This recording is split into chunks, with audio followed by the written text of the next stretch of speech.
கேரள மாநிலம் மலப்புரத்தில் பெட்ரோல் நிரப்பிக் கொண்டிருந்த காரில் திடீரென்று தீப்பிடித்ததால் பரபரப்பு ஏற்பட்டது.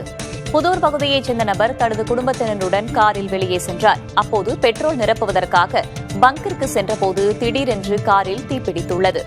இதனை கண்ட பெட்ரோல் பங்க் ஊழியர்கள் உடனடியாக காரில் இருந்தவர்களை வெளியேற்றி தீயணைப்பு கருவி மூலம் பெரும் விபத்தை தவிர்த்தனர். இதனை அறிந்த தீயணைப்புத் துறையினர் பெட்ரோல் பங்க் ஊழியர்களை நேரில் சென்று பாராட்டினர். டாடா குழுமத்தால் நிர்வகிக்கப்படும் அறக்கட்டளை மூலம் 2024-25 நிதியாண்டில் பாஜகவுக்கு 915 கோடி ரூபாய் தேர்தல் நிதி கிடைத்திருப்பதாக தகவல் வெளியாகியுள்ளது. இது அந்த அறக்கட்டளை வழங்கும் ஒட்டுமொத்த தேர்தல் நிதியில் 83 விழுக்காடு என்பது குறிப்பிடத்தக்கது. அதே நேரம் காங்கிரஸ் கட்சிக்கு வெறும் 8.4 விழுக்காடும், அதாவது சுமார் 313 கோடி ரூபாய் மட்டுமே தேர்தல் நிதி கிடைத்திருக்கிறது. கடந்த ஆண்டு பிப்ரவரி மாதம் உச்சநீதிமன்றத்தால் தேர்தல் பத்திரங்கள் ரத்து செய்யப்பட்ட பிறகும் பாஜகவிற்கு கிடைக்கும் நிதியின் அளவு குறையவே இல்லை என்பது இதன் மூலம் உறுதியாகியுள்ளது. சென்னையில் தங்கம், வெள்ளியின் விலை இன்றும் உயர்ந்திருக்கிறது. சென்னையில் ஆபரண தங்கத்தின் விலை சவரனுக்கு 160 ரூபாய் உயர்ந்து 96,480 ரூபாய்க்கு விற்பனை செய்யப்படுகிறது. 1 கிராமிற்கு 20 ரூபாய் உயர்ந்து 12,060 ரூபாய்க்கு விற்கப்படுகிறது. 1 கிராம் வெள்ளியின் விலை மீண்டும் 200 ரூபாயை கடந்துள்ளது. ஒரே நாளில் கிராமிற்கு 5 ரூபாய் அதிகரித்து 201 ரூபாயாக உள்ளது. கிலோவுக்கு 5,000 ரூபாய் உயர்ந்து 2,00,000 ரூபாய்க்கு விற்கப்படுகிறது.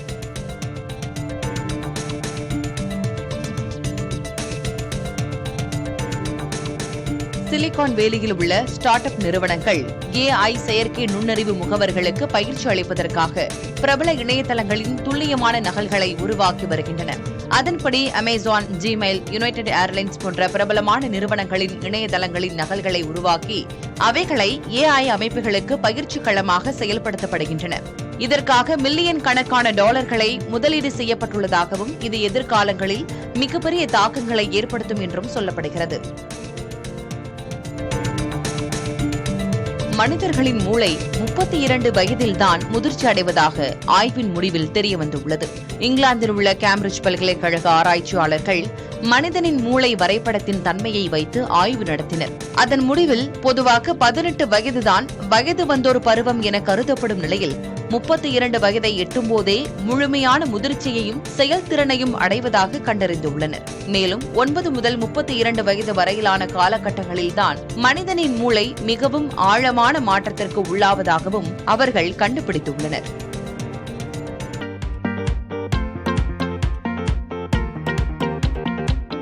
திருவண்ணாமலையில் பிரசித்தி பெற்ற தீப திருவிழாவின் முக்கிய அம்சமாக குதிரை, கால்நடைகள் சந்தை ஆண்டுதோறும் நடைபெறுவது வழக்கம். இந்த ஆண்டிற்கான சந்தை அரசு கலைக்கல்லூரி சந்தை திடலில் நடைபெற்று வருகிறது.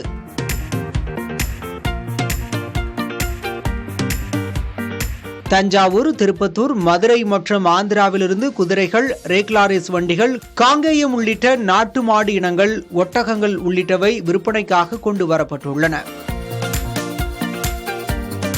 மேலும் கால்நடைகளை அழகுபடுத்தும் அலங்கார கயிறுகள், மணிகள், லாடம் போன்றவையும் விற்பனை செய்யப்படுகின்றன. சந்தையில் காங்கேயம் மாடுகள், கறவை மாடுகள் 1 லட்சம் முதல் 5 லட்சம் ரூபாய் வரை விற்பனை செய்யப்பட்டன.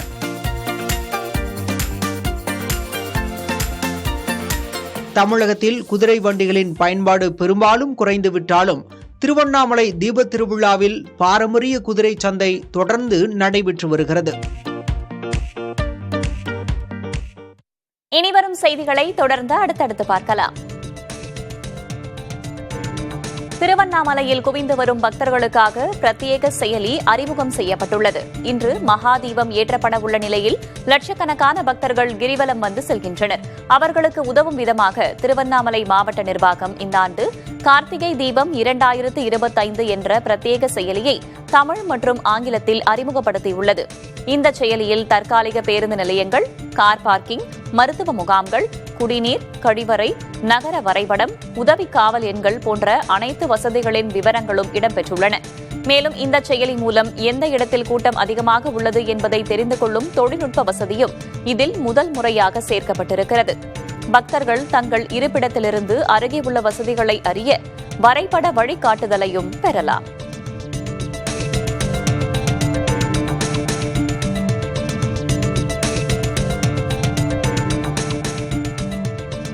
திருநெல்வேலியில் கிறிஸ்துமஸ் அலங்கார பொருட்கள் விற்பனை களை கட்ட தொடங்கியுள்ளது. பாளையங்கோட்டை, நாசரேத் உட்பட கிறிஸ்தவர்கள் அதிகமாக வசிக்கும் பகுதிகளில் டிசம்பர் 1ஆம் தேதி முதல் வீடுகள், தேவாலயங்கள், தெருக்களை அலங்கரிக்கும் பணிகள் தொடங்கியுள்ளன.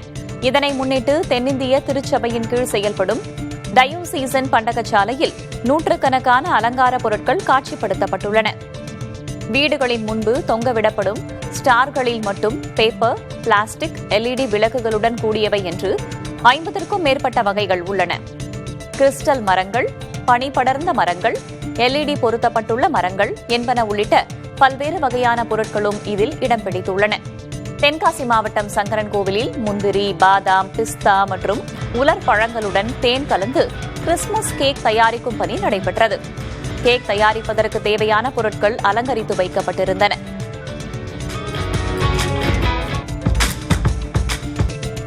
செங்கல்பட்டு மாவட்டம் கூடுவாஞ்சேரி, நெல்லிக்குப்பம், திருப்போரூர் சாலையில் மழைநீர் தேங்கியதால் போக்குவரத்து பாதிக்கப்பட்டு வாகன ஓட்டிகள் அவதியடைந்தனர். இருசக்கர வாகனங்கள் தண்ணீரில் வந்து பழுதானதால் அவற்றை ஓட்டுநர்கள் தள்ளிக்கொண்டு செல்லும் நிலை ஏற்பட்டது. மேலும் காயம்பேடு, விஷ்ணுபிரியா நகர், நந்திவரம், கூடுவாஞ்சேரி, அமுதம் காலனி போன்ற குடியிருப்பு பகுதிகளிலும் தண்ணீர் தேங்கி மக்களின் இயல்பு வாழ்க்கை பாதிக்கப்பட்டுள்ளது. JMM கட்சி பாஜகவுடன் கூட்டணி என்று வெளியான தகவல்களுக்கு ஜார்க்கண்ட் முதலமைச்சர் ஹேமந்த் சோரன் மறுப்பு தெரிவித்திருக்கிறார்.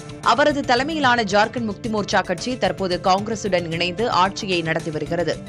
இந்த நிலையில் ஹேமந்த் சோரன் சமீபத்தில் பாஜகவின் உயர்மட்ட தலைவர்களை சந்தித்ததாகவும், இதனால் அவர் விரைவில் கூட்டணி விவகாரத்தில் புதிய முடிவெடுப்பார் எனவும் சொல்லப்பட்டது. ஆனால் இது வதந்தி என்றும், இதன் மூலம் பாஜக அரசியல் ஆதாயம் தேட முயற்சிப்பதாகவும் ஹேமந்த் சோரன் விளக்கமளித்துள்ளார். ஒரே வாரத்தில் 3வது முறையாக அமெரிக்காவை பனிப்புயல் தாக்க உள்ளது. அந்த புயல் பாம் சைக்ளோன் எனப்படும் அதிதீவிர புயலாக உருவெடுத்தது. தற்போது வீசும் பனிப்புயலால் கொலரடோ மாகாணத்தின் ராக்கி மலைப்பகுதியில் 1 அடி உயரத்திற்கு பனி விழுந்ததாக அந்நாட்டு வானிலை ஆய்வு மையம் தெரிவித்துள்ளது. கன்சாஸ் சிட்டியில் 10 சென்டிமீட்டர் அளவும், செயின்ட் லூயிஸில் 7 சென்டிமீட்டர் அளவும் பனி பதிவாகியுள்ளது. பனி படர்ந்துள்ளதால் ஆங்காங்கே விபத்துகள் நேரிடுகின்றன.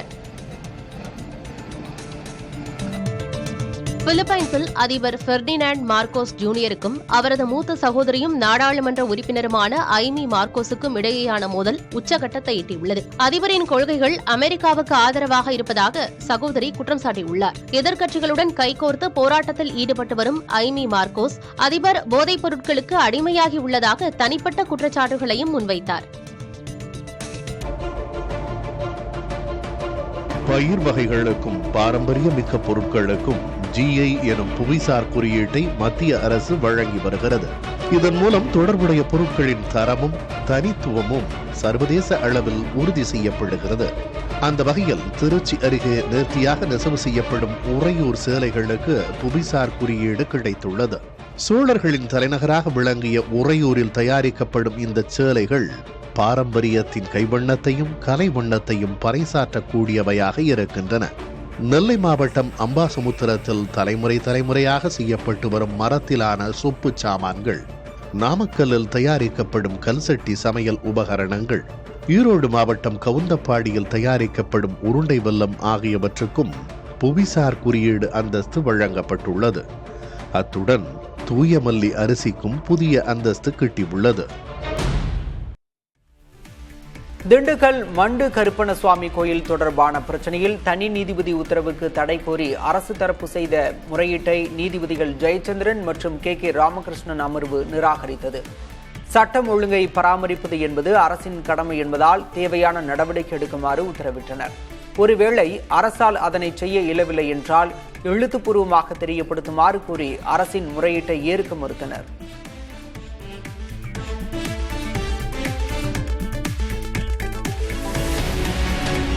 அமெரிக்க டாலருக்கு நிகரான இந்திய ரூபாயின் மதிப்பு வரலாறு காணாத அளவில் சரிந்து முதன்முறையாக 90 ரூபாயை தாண்டியது.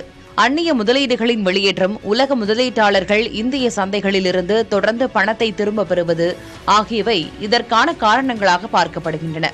அதேபோல் அமெரிக்கா இந்தியா வர்த்தக ஒப்பந்தம், வரி தொடர்பான பேச்சுவார்த்தைகளில் நிலவும் நிச்சயமற்ற தன்மையும் இதன் காரணிகளாக சொல்லப்படுகிறது. இந்த நிலைத்தன்மையின்மையை கட்டுப்படுத்த இந்திய ரிசர்வ் வங்கி சந்தையில் தலையிட்டு நிலைப்படுத்த முயற்சிகள் எடுத்து வருவதாக தகவல்கள் தெரிவிக்கின்றன. சென்னை வள்ளுவர் கோட்டத்தில் நடைபெற்ற உலக மாற்றுத்திறனாளிகள் தின விழாவில் முதலமைச்சர் மு க ஸ்டாலின் கலந்து கொண்டு பயனாளர்களுக்கு பல்வேறு உபகரணங்களை வழங்கினார்.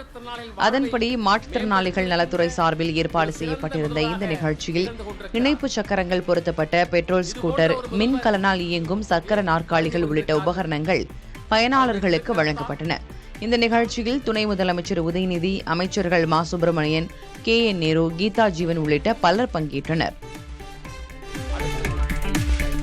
மாற்றுத்திறனாளிகளுக்கு கருணை தேவையில்லை, அவர்களுக்கு உரிமைதான் தேவை என முதலமைச்சர் மு க ஸ்டாலின் தெரிவித்திருக்கிறார். சென்னை வள்ளுவர் கோட்டத்தில் நடைபெற்ற உலக மாற்றுத்திறனாளிகள் தின விழாவில் உரை நிகழ்த்திய அவர், மாற்றுத்திறனாளிகளுக்கு திமுக அரசு சம உரிமைகளை வழங்கி வருகிறது. அதன்படி உள்ளாட்சி அமைப்புகளில் புதிய பிரதிநிதிகளாக மாற்றுத்திறனாளிகள் நியமிக்கப்பட்டுள்ளதை குறிப்பிட்டு பேசினார். மாற்றுத்திறனாளிக்கு தேவை கருணை அல்ல, அவங்களுடைய உரிமை என்பதை உணர்ந்து இன்றைக்கு இந்த அரசு செயல்பட்டுக் கொண்டிருக்கிறது. சென்னை பல்கலைக்கழகத்தில் பாடம் நடத்தவே ஆள் இல்லை என்றும் 65 விழுக்காடு ஆசிரியர் பணியிடங்கள் காலியாக இருப்பதாகவும் பாமக தலைவர் அன்புமணி ராமதாஸ் வேதனை தெரிவித்துள்ளார். இது தொடர்பாக அவர் வெளியிட்டுள்ள அறிக்கையில், சென்னை பல்கலைக்கழகத்தில் துறை வாரியாக பார்த்தால் மொத்தம் உள்ள 71 துறைகளில் 16இல் தலா ஒரே ஒரு ஆசிரியரும், 22 துறைகளில் தலா 2 ஆசிரியர்களும் மட்டுமே உள்ளனர். 5 குடியரசுத் தலைவர்களை இந்தியாவுக்கு வழங்கிய சென்னை பல்கலைக்கழகத்தில் இப்போது பாடம் நடத்துவதற்கு கூட ஆள் இல்லாத நிலையை திமுக அரசு ஏற்படுத்தியிருப்பதாக அவர் கண்டனம் தெரிவித்திருக்கிறார். மேலும் திமுக ஆட்சியில் உயர்கல்வி சீரழிவுக்கு இது சான்று என்றும் அன்புமணி குறிப்பிட்டுள்ளார். மழையால் மக்களின் இயல்பு வாழ்க்கை பெரிதும் பாதிக்கப்பட்டதற்கு வடிகால் வசதிகள் முறையாகவும் முழுமையாகவும் செய்து முடிக்கப்படாததே காரணம் என தாவேக தலைவர் விஜய் குற்றம் சாட்டினார். இதுகுறித்து தனது எக்ஸ் பக்கத்தில் பதிவிட்டுள்ள அவர், மழைநீர் வடிகால் வசதியை ஏற்படுத்துவதற்காக நிதி ஒதுக்கீடு செய்தும் 4½ ஆண்டுகால ஆட்சியில் பணிகள் முடிக்கப்படவில்லை. மக்கள் மீது சிறிதேனும் அக்கறை இருந்திருந்தால் கொஞ்சமாக பெய்த மழைக்கு இவ்வளவு தண்ணீர் தேங்கி இருக்காது என குறிப்பிட்டுள்ளார். மேலும் மீதமுள்ள பருவமழை காலத்திலாவது மழைநீர் வெளியேறும் வகையில் நடவடிக்கை மேற்கொள்ள வேண்டும் என தமிழக அரசை அவர் வலியுறுத்தியுள்ளார். திருவாரூரில் பெய்த கனமழையால் வீடுகள் மற்றும் விளைநிலங்களில் தண்ணீர் சூழ்ந்துள்ளது. 4 மணி நேரத்தில் திருவாரூரில் 10.8 சென்டிமீட்டர் மழை பதிவானதாக மாவட்ட நிர்வாகம் அறிவித்துள்ளது. இதேபோல மன்னார்குடி, நீடாமங்கலம் உட்பட மாவட்டம் முழுவதும் 5 மணி நேரத்திற்கு மேல் கனமழை பெய்துள்ளது. இந்த மழையின் காரணமாக திருவாரூர் நகரில் உள்ள ஆத்தாக்குளம் பகுதியில் 20க்கும் மேற்பட்ட வீடுகளை மீண்டும் மழைநீர் சூழ்ந்தது. அரசு அலுவலகங்களையும் மழைநீர் சூழ்ந்துள்ளது. மேலும் முத்துப்பேட்டை தாலுகாவில் சுமார் 3000 ஏக்கர், திருத்துறைப்பூண்டி தாலுகாவில் சுமார் 5000 ஏக்கர், மன்னார்குடியில் 5000 ஏக்கர் சம்பா பயிர்கள் மழைநீரில் மூழ்கியதால் விவசாயிகள் கவலையடைந்துள்ளனர்.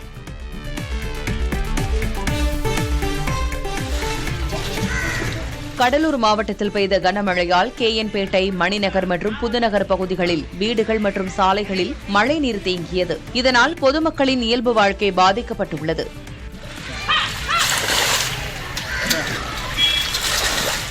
கள்ளக்குறிச்சி மாவட்டத்தில் காலை முதல் பரவலாக மழை பொழிந்தது. இதனால் அரசம்பட்டு கிராமத்தில் வீடுகள் மற்றும் தெருக்களில் மழைநீர் தேங்கியது.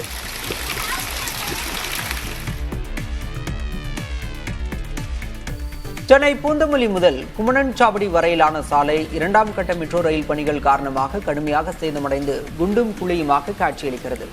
மேலும் பல மாதங்களாக மின் விளக்குகள் எரியாததால் இரவு நேரத்தில் இருசக்கர வாகன ஓட்டிகள் விபத்தில் சிக்கும் அபாயம் ஏற்பட்டுள்ளது. இதனால் அச்சத்துடனேயே நடந்து செல்லும் நிலை உள்ளதாக பொதுமக்கள் புகார் தெரிவித்துள்ளனர்.